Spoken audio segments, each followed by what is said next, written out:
Good evening, fam. Tonight I wanted to share an exclusive with you guys regarding the Nolan Wells updates. So this particular audio was from the original Ceto audio when his so-called friends called for help because they said the boat was sinking. Y'all remember that? Well, this sister named Jeanetta, who happens to be an audio sound engineer expert, actually cleaned up the background noise so everyone could actually hear all the words being said on that Ceto audio. Check it out.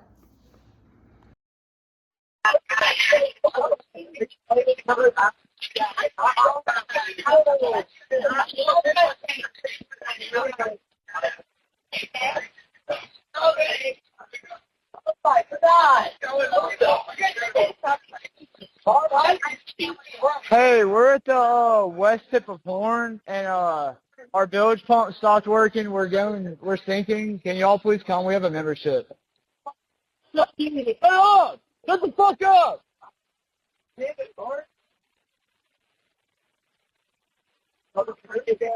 As a professional audio engineer with experience in dialogue editing, dialogue cleanup, sound design, and post-production, and I specifically chose not to rely on AI because aggressive AI enhancements and voice isolation tools can sometimes introduce artifacts and distort the speech or create ambiguity around the sounds that were originally present. And for something this serious, I wanted my processing to remain as conservative as possible.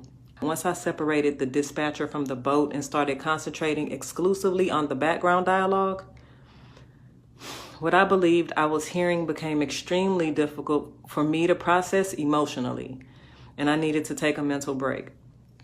But I wanted to release this portion because some of the details that stood out most to me occur very early in the call, like right at the top of the call.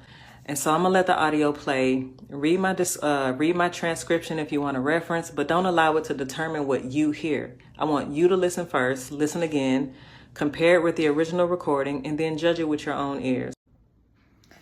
Now, judging from the audio call that she cleaned up that was originally distorted from what they released on the news media, I'm beginning to think that you can't even trust the news themselves.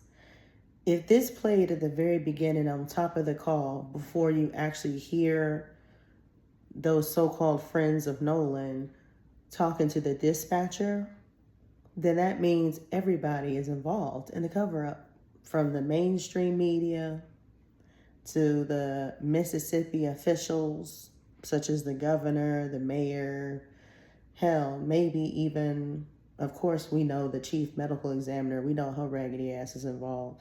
But you can't trust nobody. Can't trust nobody. And here's my thing. You need to ask yourself, why are they hiding the truth? Why are they hiding the truth? You know, I don't get it. And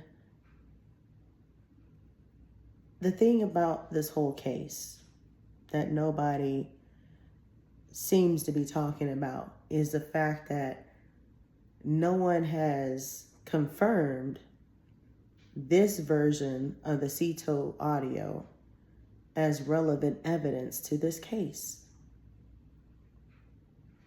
Now, some people have tried to defend those so-called friends of Nolan's by saying that they innocent and they're not guilty. Well, it sounds like they're pretty guilty to me on that audio. A lot of people argue that this is AI and it's not real and someone made it up.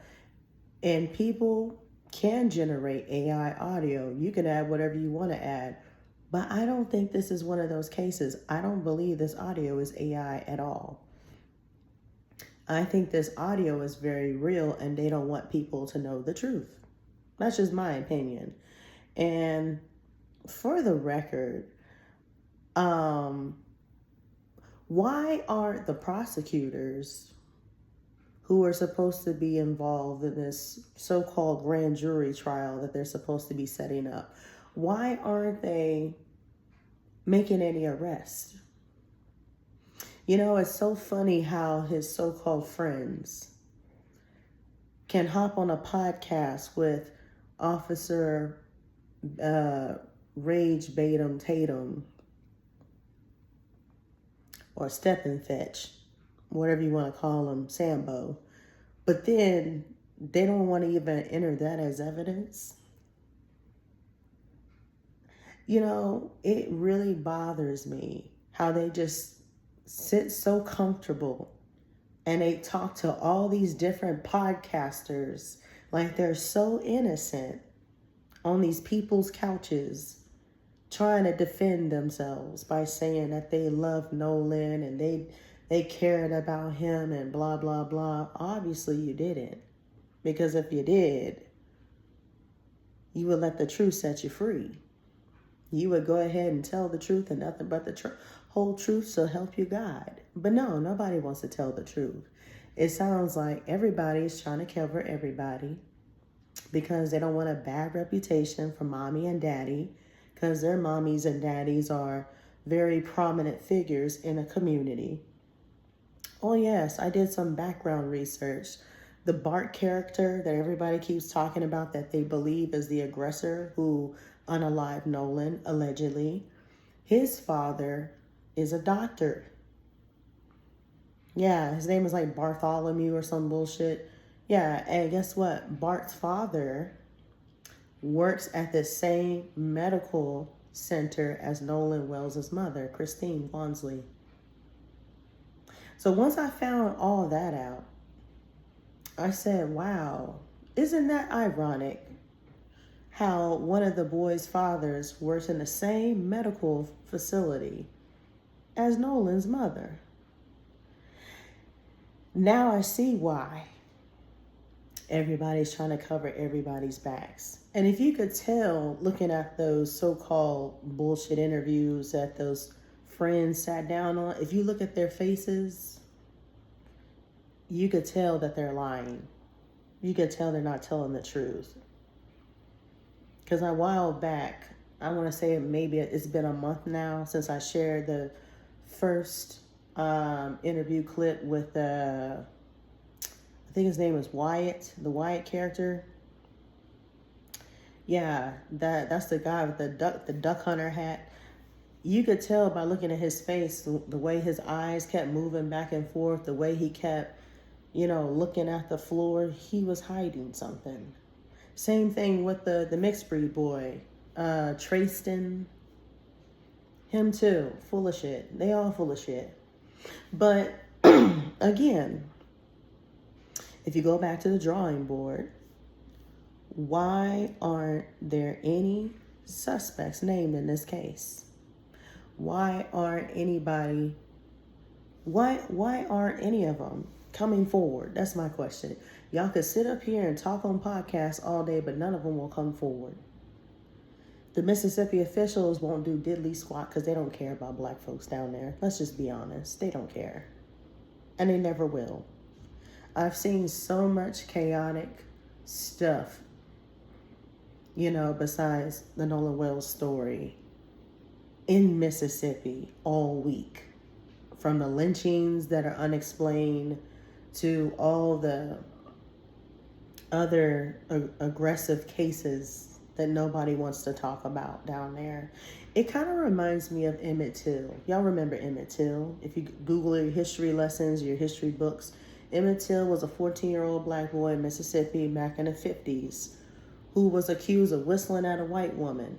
And all because that white woman lied, these Klan members strung him up and hung him and killed him. They beat him to death and then hung him, apparently.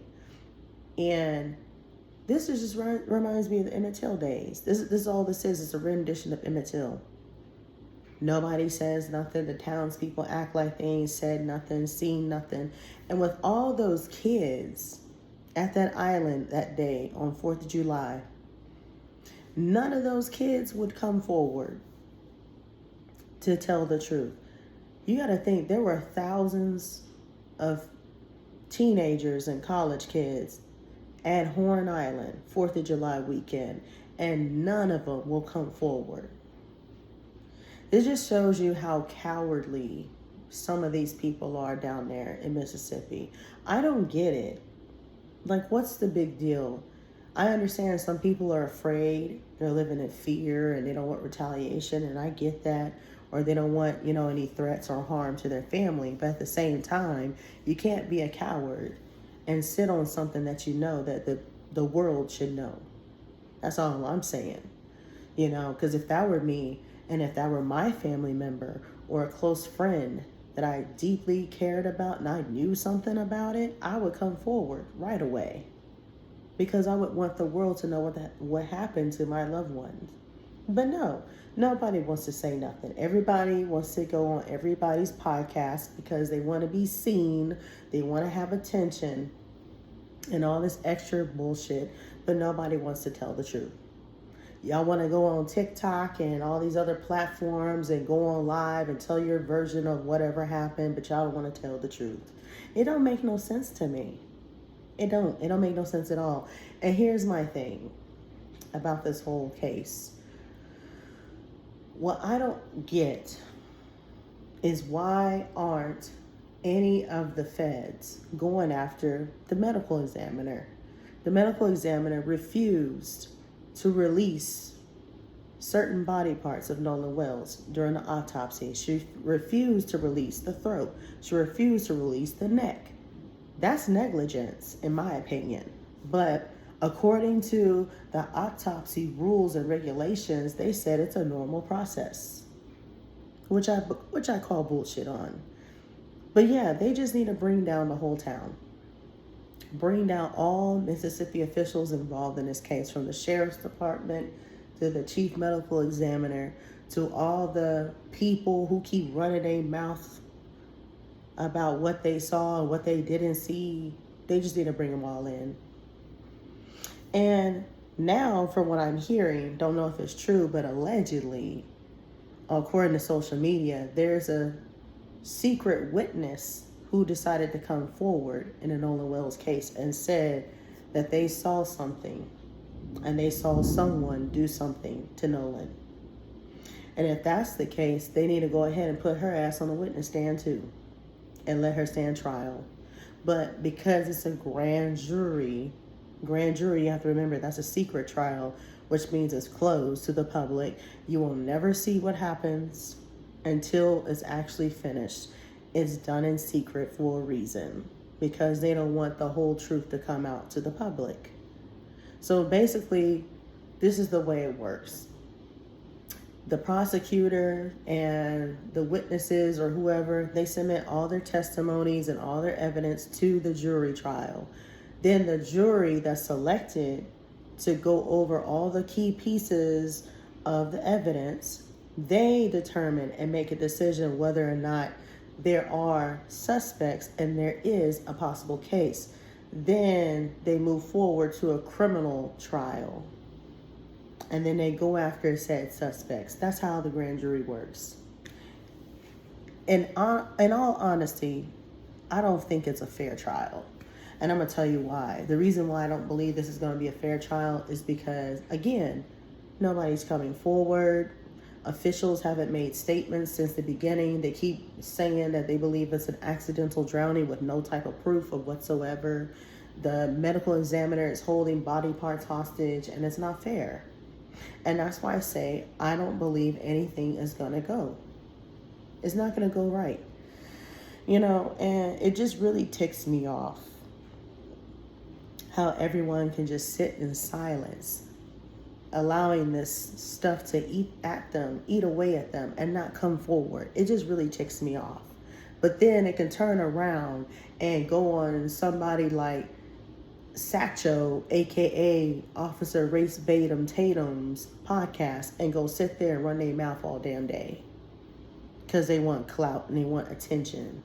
But you don't want to go tell the police or tell the prosecutors or any other law enforcement official your recounts of what happened that day to Nolan Wells. But no, everybody wants to run their mouth and be seen, and they think it's cool to try to defend themselves by saying, we're innocent, we're not guilty. That's not true. All of you motherfuckers are guilty, in my opinion. But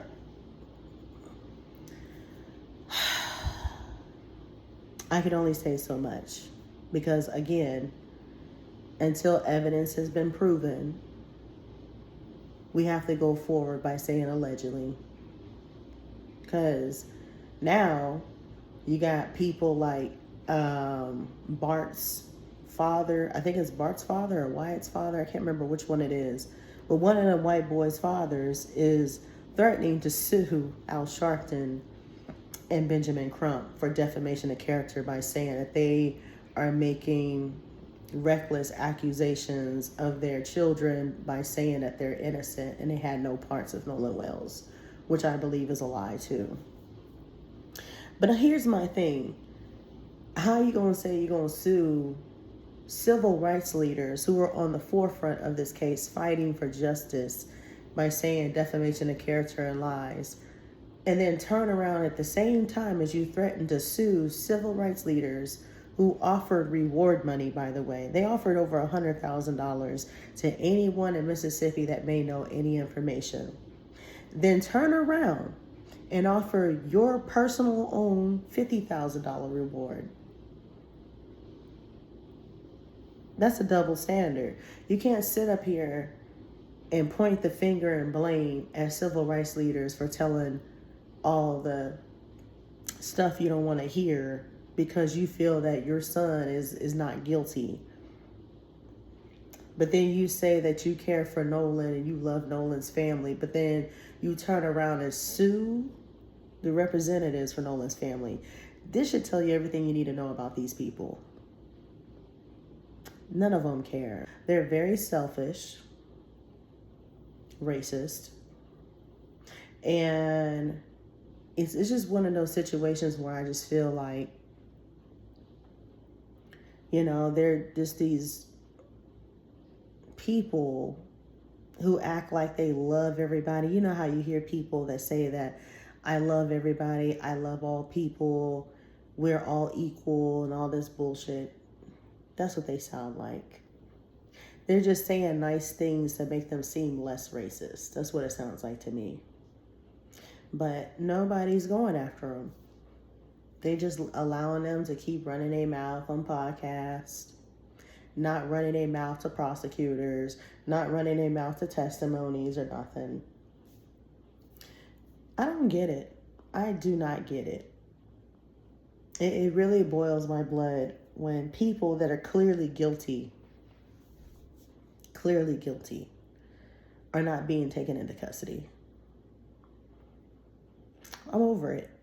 I am truly over it. Now, after y'all heard the audio, what are your thoughts? Y'all still think them boys is guilty or not guilty? Because I've had so many people keep trying to defend these boys, his so-called friends, saying that they're not guilty because there's no evidence. Well, the evidence is right there in the pudding from the audio. And as far as mainstream media, you can't even trust their asses because they didn't even play this part of the CETO radio call that they did. That's how messy the news stream is. You can't even trust them. So once she uncovered all of this sister Jeanetta, I later found out she actually got threats because of all the stuff she uncovered. So yeah, I hope and pray that they use this piece of evidence in the grand jury, because this is definitely going to help their case. But y'all let me know y'all's thoughts in the comments below.